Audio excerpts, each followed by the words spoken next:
Every man thinks he knows a woman's deepest fear. He says it is loneliness. He says it is rejection. He says it is betrayal. He imagines her heart shakes at the thought of being cheated on, of being abandoned, of being unloved. But those are only shadows, ripples of a much greater storm. The real fear runs deeper, older, sharper. It is not heartbreak. It is not betrayal. It is the fear of fading away, the fear of becoming invisible, the fear of no longer mattering. When you ask a man what keeps him up at night, he will say failure, weakness, dishonor. He dreads the thought of being overshadowed by stronger men, of being discarded like a broken sword. But a woman's nightmare is shaped differently, carved by a history as ancient as survival itself. For thousands of years, a man's fate rested on strength, courage, and his ability to protect and provide. If he failed in those, he risked death, enslavement, erasure. Yet for women, even fragility could be endured, so long as she could secure the protection of a stronger man. That brutal reality etched itself into female psychology. It is why validation became more valuable than truth. It is why beauty became currency, why youth became a weapon, why the thought of being replaced strikes her like the deepest wound. When a man is cheated on, he feels humiliation, his pride shattered, his respect torn away. But when a woman is cheated on, the wound is not humiliation, it is revelation. It whispers to her, "You are no longer the chosen one, you are obsolete, you are fading." And this is why betrayal strikes so deeply. Not because of love, not even because of trust broken, but because it unmasks the primal fear, irrelevance. From this fear flows almost every contradiction in female behavior. The endless pursuit of attention, the rituals of beauty, the panic that creeps in at 30, the unspoken anxiety hidden beneath smiles at 25. What seems like manipulation is often desperation disguised as strategy. What seems like irrationality is often a survival instinct operating in silence. And what appears to be empowerment is often panic masquerading as freedom. Strip away the illusions and one truth remains. Beneath all their fears lies the terror of becoming invisible. The world has long spoken about the biological clock.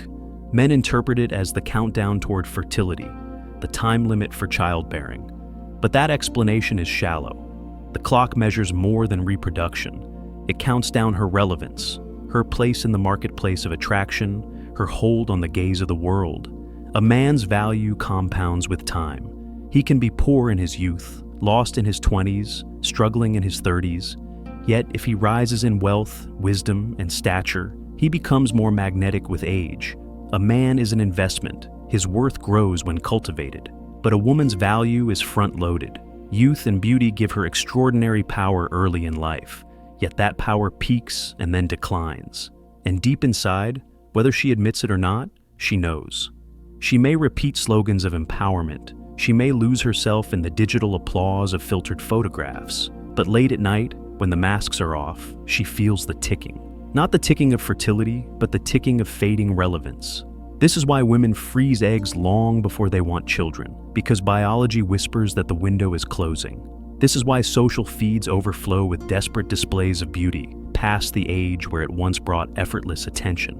This is why panic swells at midlife, not from aging itself, but from the terror of vanishing. For 60 years, women have been fed a myth. They were told they could delay commitment, delay family, delay motherhood. They were told to chase careers, experiences, pleasures, independence, and that somehow everything would remain in reach. The promise was intoxicating. You can have it all. But biology laughs at slogans. Biology does not bend to politics, does not negotiate with hashtags. The body keeps its ancient schedule, a law older than civilization.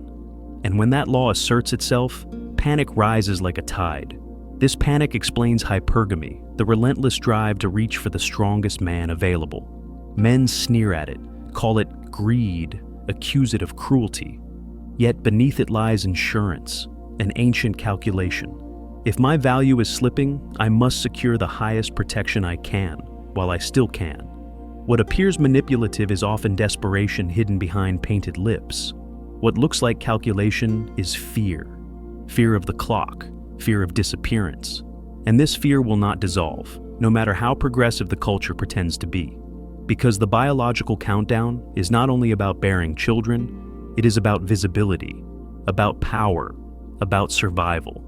That is why the fear of irrelevance is the deepest shadow in the female heart. Look at the obsession with validation. Every photograph posted, every like pursued, every filter applied. It is not vanity, but proof of existence. Every heart icon whispers, "I am still seen. I am still here. I have not vanished yet." Consider the endless rituals of makeup and fashion. Are they truly about beauty, or are they daily affirmations that she has not yet disappeared from the stage? Consider the constant testing of men. What men call drama is not chaos, it is measurement. Each challenge is a question disguised as conflict. Are you strong enough to stand beside me, or will you crumble and drag me into invisibility with you? Even the volatility of female emotion begins to make sense in this light. What appears to men as chaos is an adaptive strategy. Her moods are weapons, her tears a signal, her anger a pressure point, her laughter a lure, all shifting, adjusting, maneuvering to secure her place before the curtain falls. What men call manipulation is often instinct born from survival.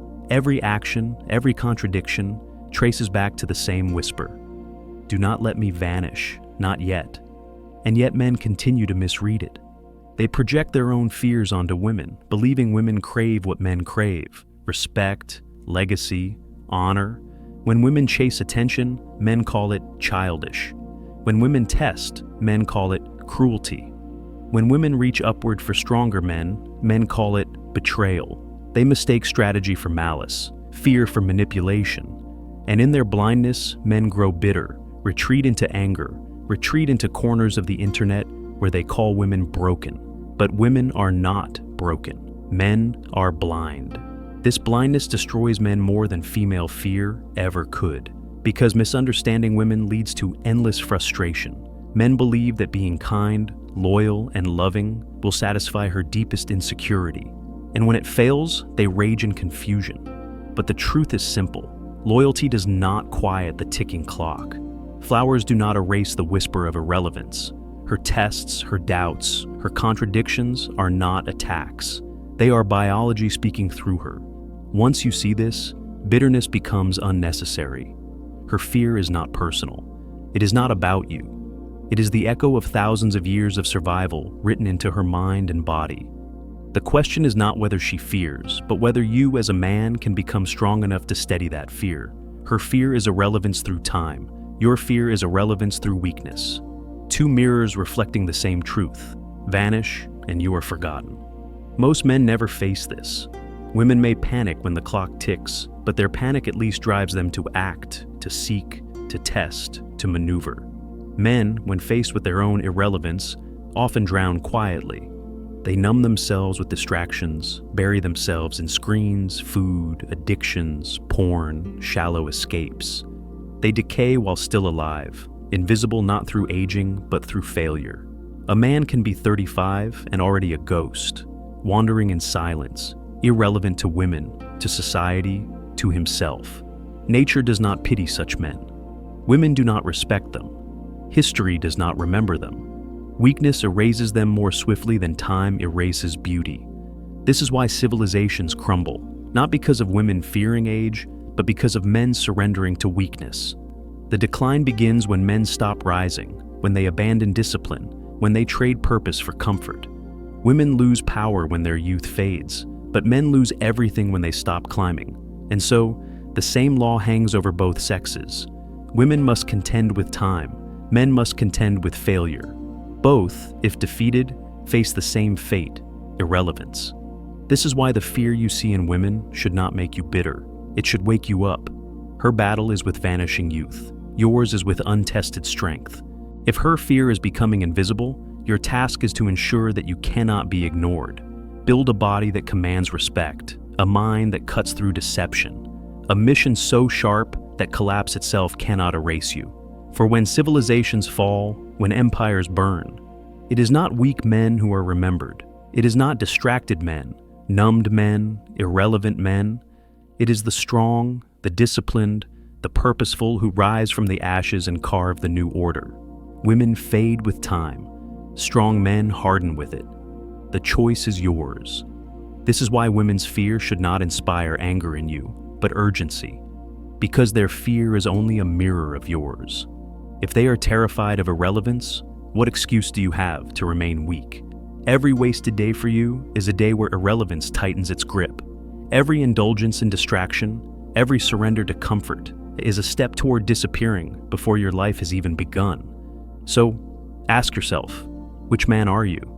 The ghost, numbed and invisible while still alive, or the one who chooses to rise, who builds, who becomes unignorable? That is the question every man must answer before the clock runs out. The world around you conspires to keep you asleep.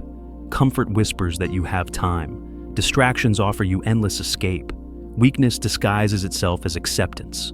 And while you waste your days, irrelevance grows like rust across steel. Look around you, an entire generation of men bent over glowing screens, surrendering their strength before it was ever tested. They are ghosts in the making, invisible not because of age, but because of surrender. You were not born to vanish quietly.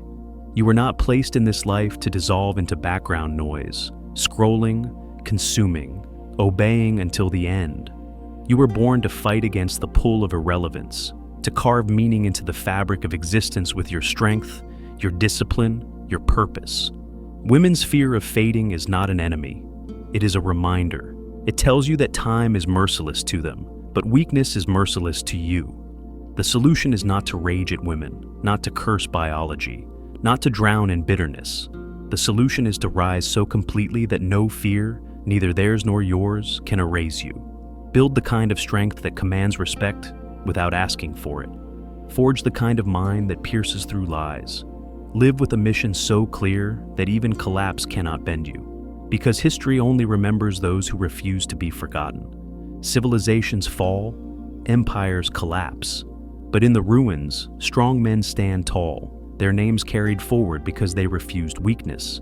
The question is not whether the world will crumble, it always does. The question is whether you will be one of the nameless, swallowed by irrelevance, or one of the few who rise from the ashes and carve a path for others to follow. The clock ticks for women, but for men, every wasted day is a silent funeral. Do not let your own life become a slow disappearance. Do not let yourself fade before your story is written. Take this truth and let it burn away the fog. The choice is yours. Rise or vanish.